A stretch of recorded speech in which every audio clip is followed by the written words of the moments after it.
Touch them, okay. There's no girls here. Scooch up. Lydia's just on a panel, so she's. Oh. Scooch up, Bobby. Move her bag up. What is it on a panel means? Like you're just like a team, Bags. right? Oh, yeah, she's presenting it. Oh, okay. You should. Hi, Cindy. How you doing? You're the Cindy! I am. Aw, we're all here to support Ivy. Thanks, guys. Look at that. There's Cindy. Oh, there's Cindy. And there's Cindy. Aw.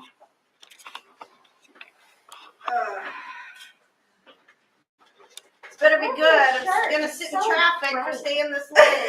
You're not the only one, sister. I'm in the spring already. I'm waiting for spring and the weather says no.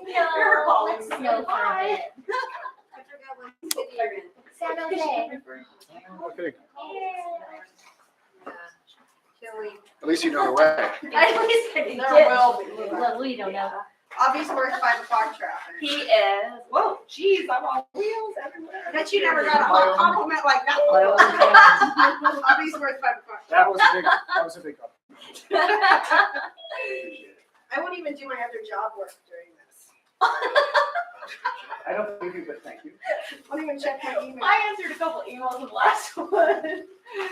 Oh, I don't want to do that here though.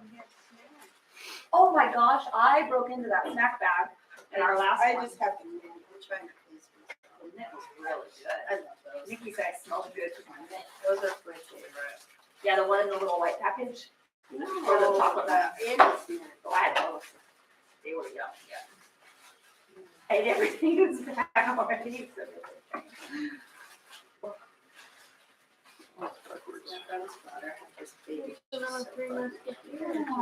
So I sent my friend up to go see her. So Oh, I sent her thank you. a package.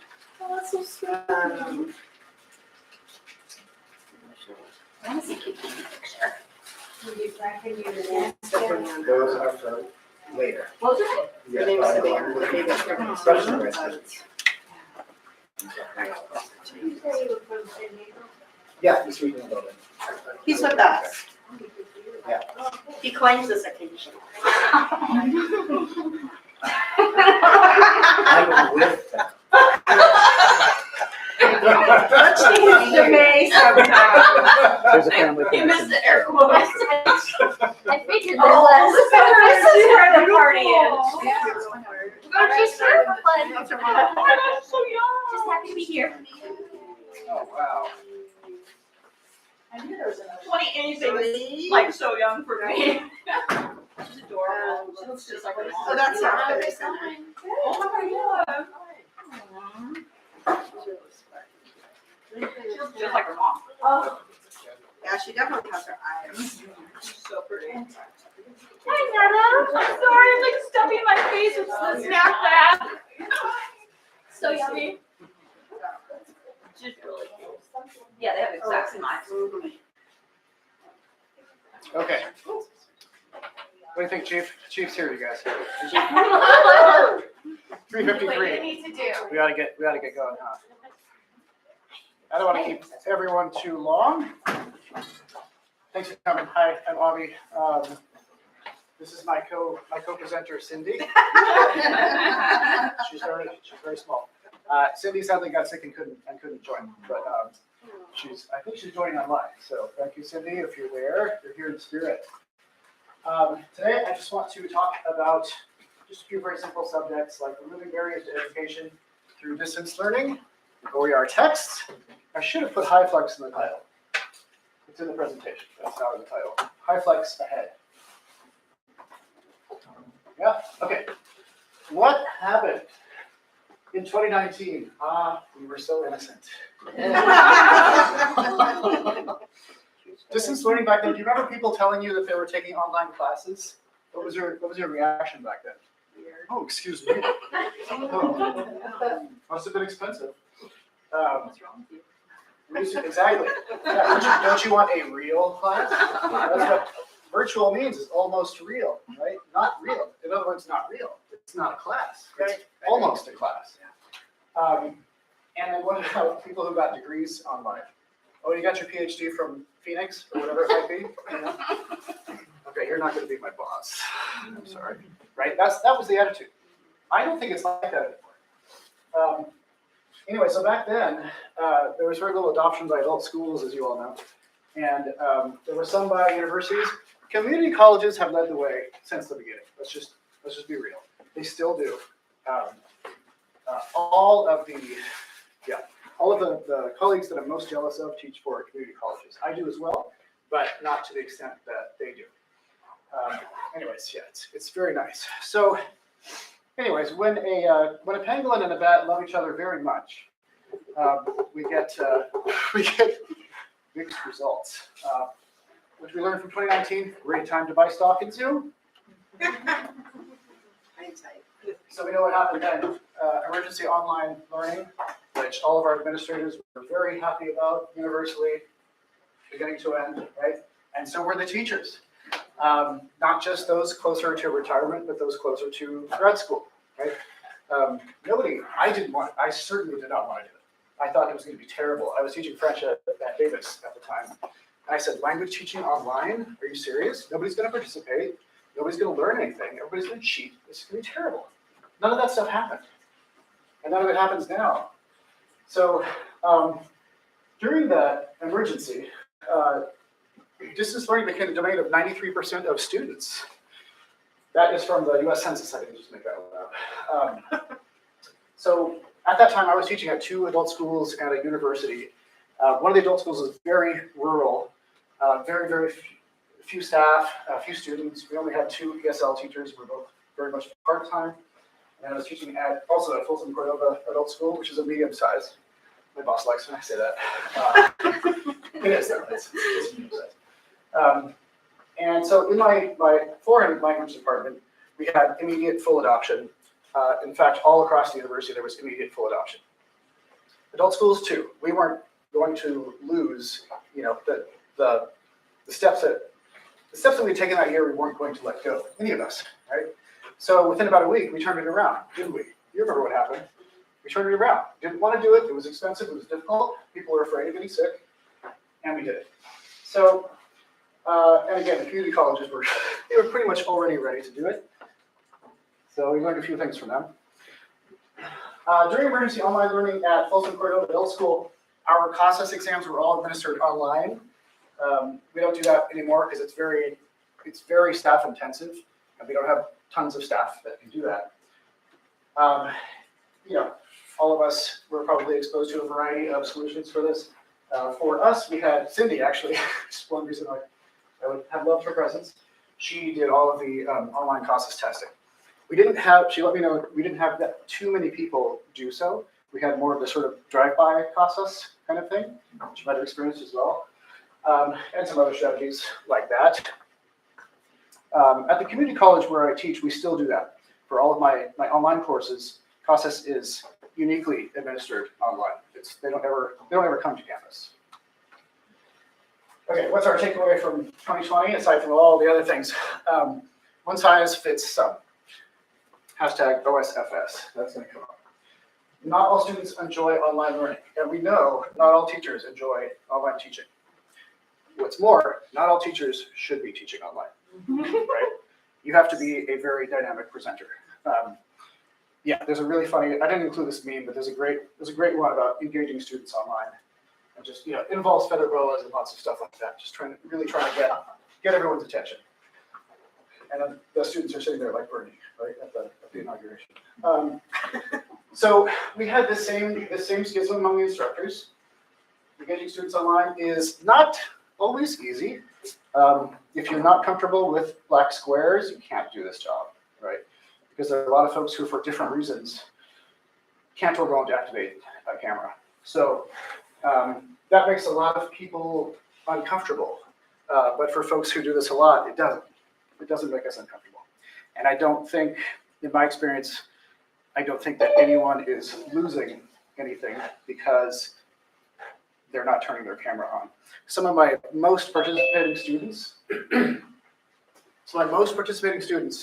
are ladies who, for cultural reasons, won't turn on their cameras. And they're just talking and talking and talking. They're some of my best. Okay, so the black squares don't scare. All right. Let me get rid of this overlay here. Okay. I've been zooming for a while. Okay. A couple of, just 3 little best practices things. Things that I'm going to rag on just a little bit. How many people have seen these in a Zoom meeting? Big black rectangles, big black squares. What the heck is going on? The presenter usually doesn't know. Nobody tells them, right? One thing that I often do is I try to simulate the experience that my students are having. So I join on my phone and I join on my computer, see what it looks like to them. If my grandma can't read that, then it's not working. She is dead, but if she were alive, right? Same metric. Yeah. 2011, I'm slowly getting over it. So we need to really think about human-computer interaction and how it differs, even from like street to street, neighborhood to neighborhood, never mind around the world. My agency doesn't at this time have the bandwidth to loan Chromebooks to everybody. We did for a while, and not many came back, even when we disabled them. So it doesn't seem like it's, in our experience, it hasn't been something that has contributed, aside from during the emergency phase when we just really need to get people on there. So ideally for me, I know this is hoping for a lot, but ideally a student would have their phone so they can participate, blah, blah, blah, and then they would have some other thing like a small tablet, Chromebook, maybe a computer, so they can be doing the Burlington or the Canvas or the what have you. But I want them to be able to participate if all they have is a phone. So that means when I design Canvas courses, I need to make sure that there's not a whole bunch of extra stuff. All these kinds of things. I'm not a UI guy, but I try to think about what it looks like to somebody else. Okay, sorry, this is a pet peeve. When we're sharing Google Docs, who doesn't, right? We're sharing Google Docs. If we do the normal control ++, control -- to make it bigger for grandma, then what's going to happen is you're going to get a much bigger ribbon, and the text doesn't change size. It's just a pet peeve for me. I like to show people, I like them to feel like they're watching a movie. Like there's nothing there except the experience. So what I'll do is, first I'll punch this up to about 150 or 200. This is for me too, right? I can't read those. I can't read words that small. Even sitting right here, it's pretty hard. So I punch it up to about 150, 200, press F11, get rid of that stuff. That's it right there. So that's the other option for that. You're probably all familiar, or you can hit F11. They don't make it easy on these keyboards, not just this one, but lots of keyboards out there. How do I press F11? There's always some other activation key, right? You have to get first. Different on every one. So yeah, it's a process. Okay, 2021. I don't want to go back to work. Where'd she go? My funny baby. Where'd she go? All right. My wife liked this one. In 2021, we had partial return to in-person, and I'm going to talk about the agencies where I was working at the time. I don't know what happened with everybody, but we did a lot of, we do entrance surveys and exit surveys like you all do. We get a lot of quantitative and qualitative data from people. How many do this? How many like this? How many don't?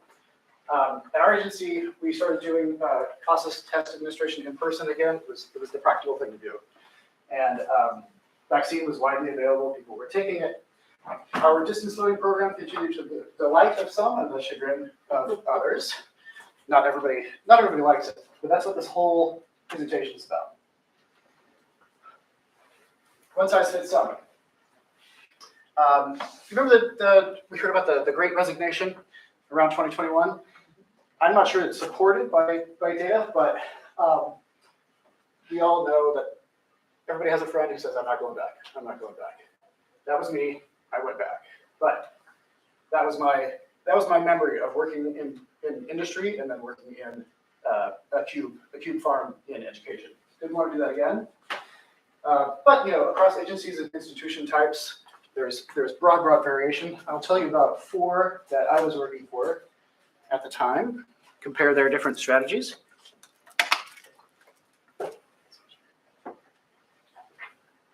North Orange Continuing. It's a fairly large program in Anaheim, and I teach there online every day. Their program is fully 50% distance learning, and it's not because the administration decided they wanted it that way. It's what the students continue to ask for. That's just this campus. It's not everywhere. We still, as I mentioned before, we all do process online for all those online courses. Co-op assessments are all done online. It's really, really streamlined. The co-op process is really, really streamlined there. It's Microsoft Forms. Yeah, I'm not a fan, but as soon as they complete those, it goes right to their data people. I don't have to print anything out. I don't have to waste any paper. It's just done. It's amazing. Of course, all instruction's online and all homework is on the LMS. And aside from Burlington English, I've been really good at talking people into being Burlington for my students. So only my class at the whole community college has Burlington English. So aside from Burlington English, we use absolutely nothing that costs any money. So I've switched to completely OER text for this class and all my classes. As I mentioned before, the data bear out, the students strongly prefer online learning. Over here at UC Davis, back in, I'm talking about 2021 now, all of our overseas programs still remain 100% online. When American students did foreign language placements, they were all online, they still are. It's kind of a self-assessment now. Students, whether in person or at a distance, all of their midterms or finals, all the big stuff, it's all on the LMS. So we really leapt forward there. And I think that, I actually, I want to thank that Pangolin in the back, not for most of what they did, but because we got this leap forward that we weren't prepared to do before that. Before we were forced to do it, we weren't ready to do it. I would still be driving, 17 hours a week to go to work. And so would a lot of people. UC Davis in the next year, should be 2022. I can't see what it says. Yeah. Okay, so these days, we're down to about 10% distance learning. We kind of relegate it to when someone is violently ill, right? That kind of thing. The students are extremely flexible now in learning modality. They're coming to us from high schools where they may have done 2 years online already. So they're totally primed for this. They don't think it's weird. They don't think it's not a class, right? You tell them, oh, we have to be online. I did this yesterday. Sorry, folks, you have to be online. I'm going to be in San Diego. Okay, what time? Right? That's the question. That's the whole question. So it's become quite normalized. And we're still doing foreign language proficiency placement exams online and everything on LMSs. And this is true both at the main campus and at the Center for Professional Education, where I teach international students. Okay, what about Folsom Cordova? This is the school that I am here representing today. In 2021, it went from about 50% to about 25% distance learning. Students indicated very rigid preferences in terms of their modality. I want all online or I want all in person. And at this time, instructors of online courses were teaching from off-site, gradually started coming back to the campus. 100% of CASAS testing being done in person. As far as the online courses go, everything has been done all on the LMS for a couple of years, and assessments and all those kinds of things. Even in face-to-face classes, by this point, well, we'll come to that. Okay, 2022, about 25%. Okay, Sac State. I teach French here. These days, when I started teaching there in 2022, it's 25% distance learning. That's on a regular schedule. But anytime we need to do distance learning, we do that as well. Students are very, very flexible, as I was describing a moment ago.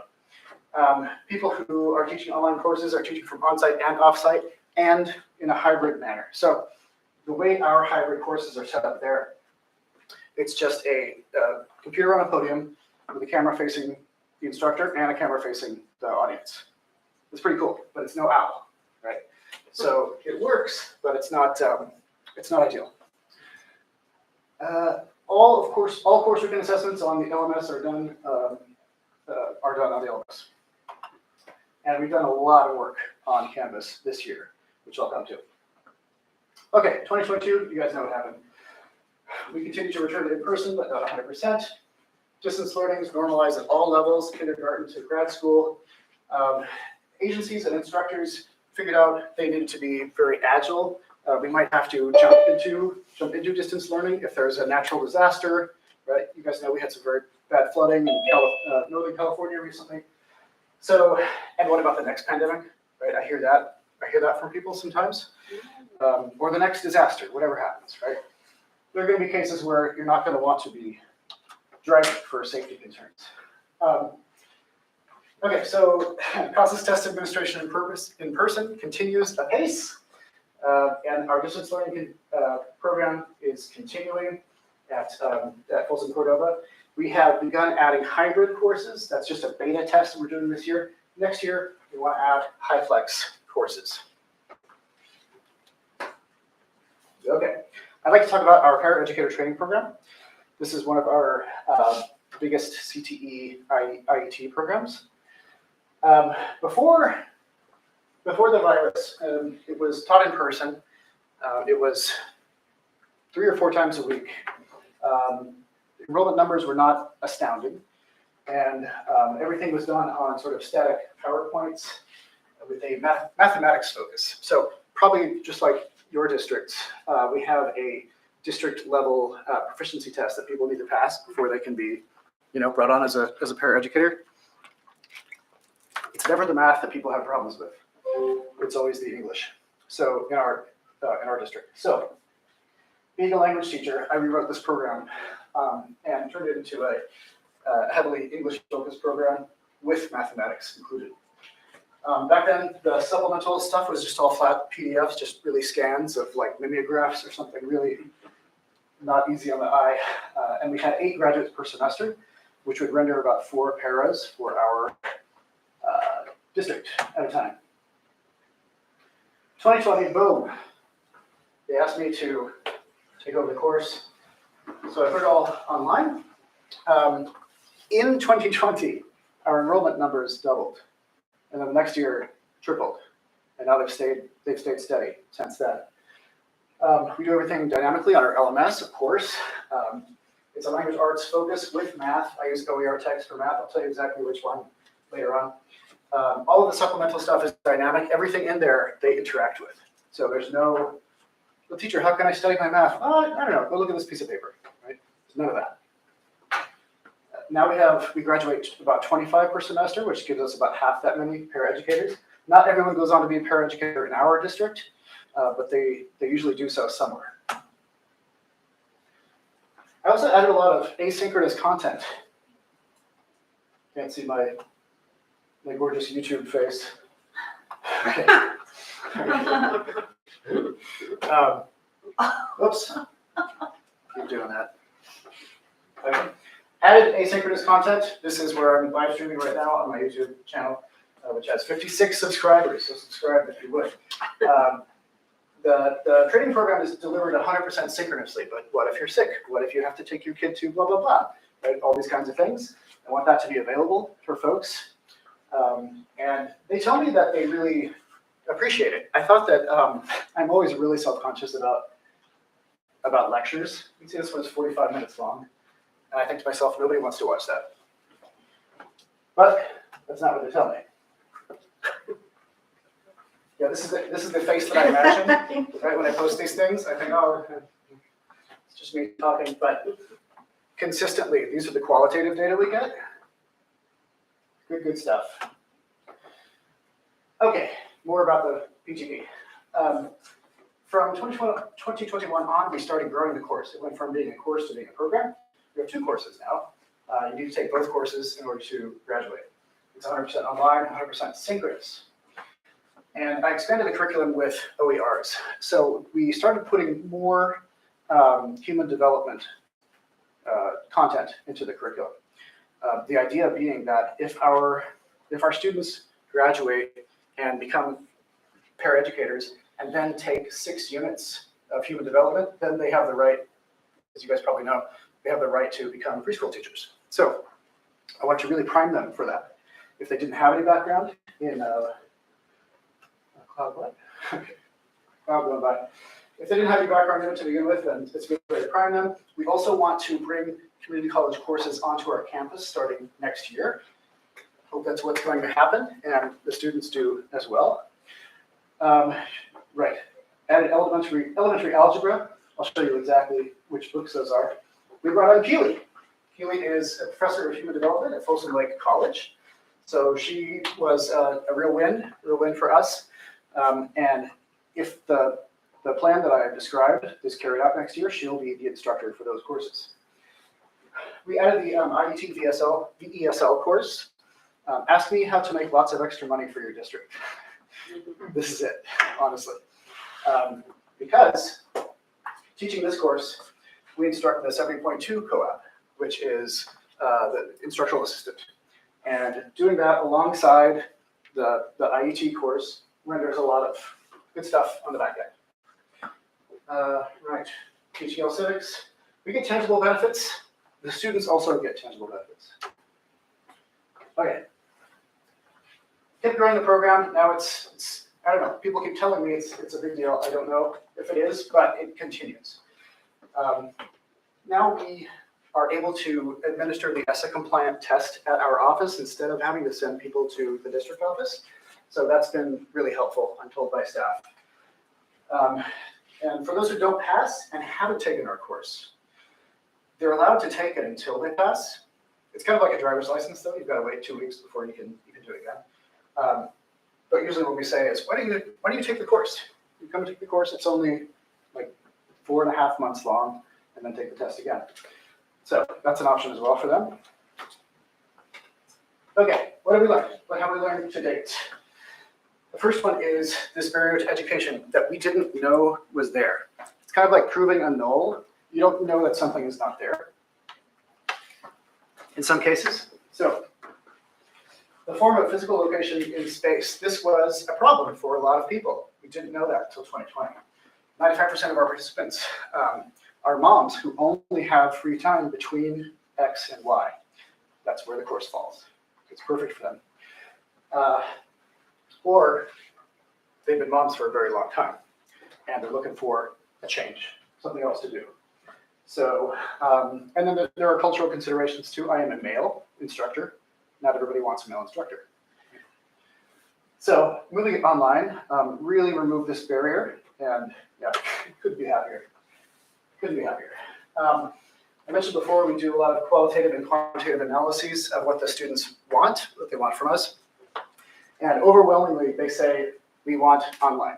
We've asked them pointedly again and again, would you like to come on 1 day a month, Friday afternoon for an hour, check in with us? Nope, we sure don't. We had 1 out of 25 last semester say that they did. And we would accommodate that person. She could come in, and Keely would have a session with her, but not happening.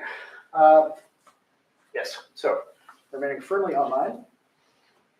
Okay, free stuff. Who doesn't like it? Free. So we removed even more barriers by adding these OER texts. I think sometimes people look at community college courses and they focus on the college part. And they say, oh, it's going to be hard. It's going to cost money. It's going to do this. It's going to do that. This removes that fear because it's free and it's accessible. Right? Sign up. It takes 5 minutes to sign up. On OER Commons, I found this great book imaginatively called Human Development. It's put out by the Portland State University Press. There's a link. Every single one of these pages here has tiny little URLs for everything that I talk about. So if you see the presentation later on, you download it from somebody, you'll be able to click on all those things. Okay, at this point, all 4 of these institutions where I currently work have adopted OER texts. And I'll talk about each one. I've talked all about NOCE and Folsom Cordova. We'll actually come back to those in this slide, which I just touched. Okay. Great. At UC Davis, I stopped using any kind of for-pay curriculum like Azar, as I said, or anything else like that. And at Sacramento State, we have decided to stop asking the students to buy $300 textbooks. Who would have thought, So we really like VHL. It's kind of the foreign languages equivalent of Burlington English. it's very nice. It makes things easy for teachers. It does not make things easy for students. Right? So for folks who might be struggling just to pay for gas to get to class that day, we don't want to do that. Also, we want people to enroll for our majors. So free. Okay. This is something I really want to evangelize for. This series of ESL books, when you go on to OER Commons, nothing has a fancy, splashy, front page. They're always just black and white, as opposed to the stuff you pay for, right? But image licensing is expensive. Anyways, Rebecca Alheider, she's a professor at Reedley College. I always talk to somebody who knows her. I've spoken to her before too. She's great. Anyway, she's written all of these different ESL books, and there's a great crossover between OER Commons and Canvas Commons, because she has taken like 4 of her books and put them online in full form. So everything from the books has been translated to dynamic exercises in Canvas. So whenever I get a new student in beginning ESL, intermediate ESL, advanced ESL, I say, guys, here's the whole book. The first module in the class is textbook. One word, right? Textbook. You can download the book. It's big. Or you can just look at all these modules, because literally it's exactly the same thing. And sometimes they look and say, oh, yeah, it is. And sometimes they do and they don't tell me, and I don't know. But not a lot of downloads. So thank you, Teacher Rebecca. And I always acknowledge her. Every time I'm teaching with her stuff, I say, well, Teacher Rebecca says, blah, blah, blah.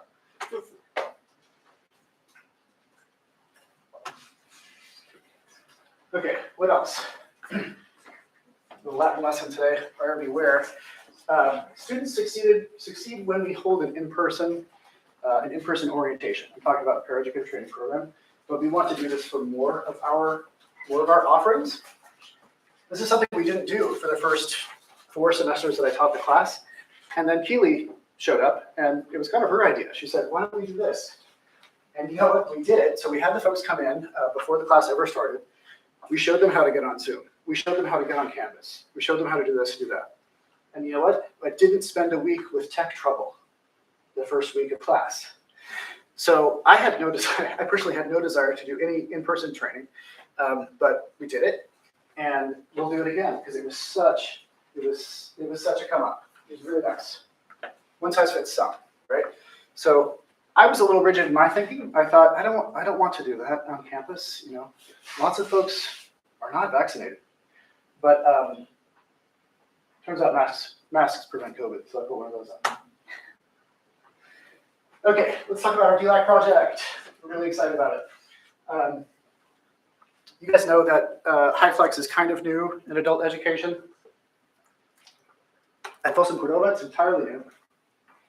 We don't have any owls yet. We do have 3 of these Polycom cameras, which are cool, but they take unidirectional pictures. So if I were to set one up here, it would get all of you folks and get the top of my head, right? It would follow me around like the owl does, but it's not quite the same experience. Or if we put it at the back of the room, it would be equally as effective, but it's myopic.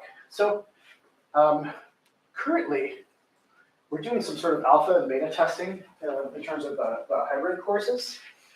It is bolt-on right now. It's not built in. It's something that is probably perceived by people as being extra or not endemic to instruction. But I could be projecting on that one. I haven't done the qualitative research to find out.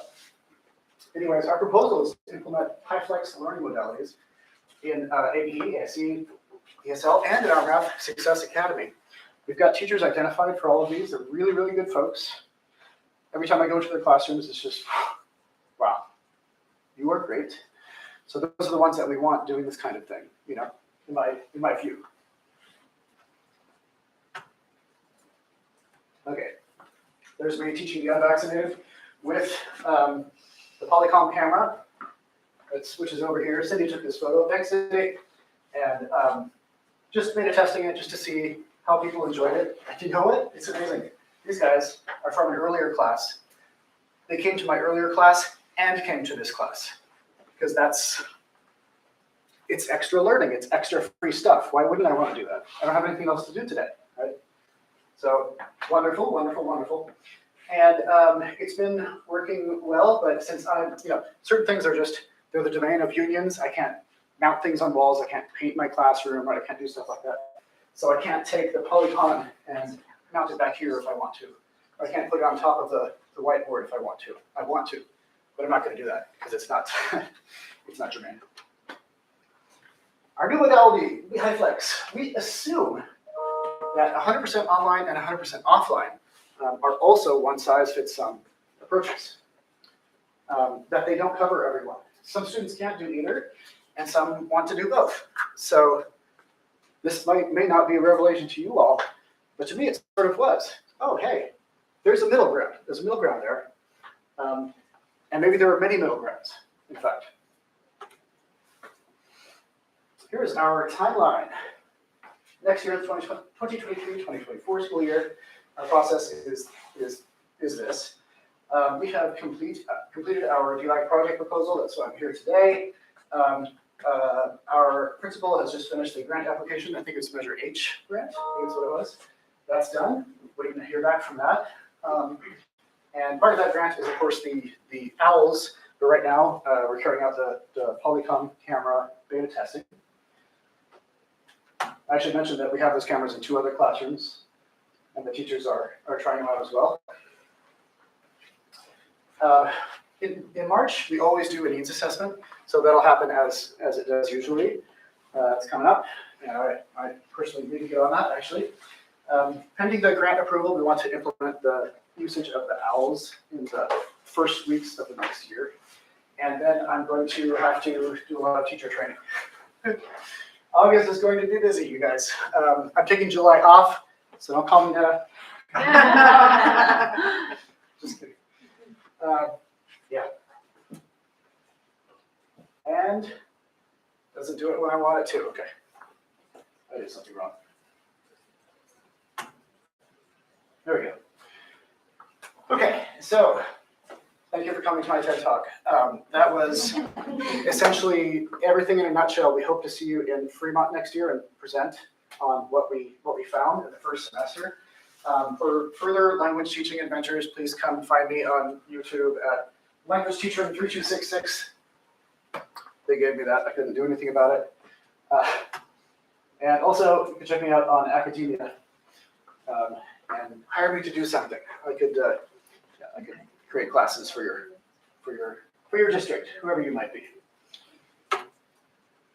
Also, OTAN. And I have my email address here. But you can find that easily enough. Hey, there it is. Okay. Please contact me at jjones@fcust.org. I've been Avi. Thank you very much.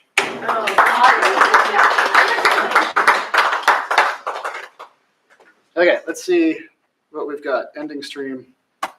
Question for me. Nobody pinged us online? No chats or anything. We were all engaged. I get it. Who's here? Cindy, capital C-I-N-D-Y.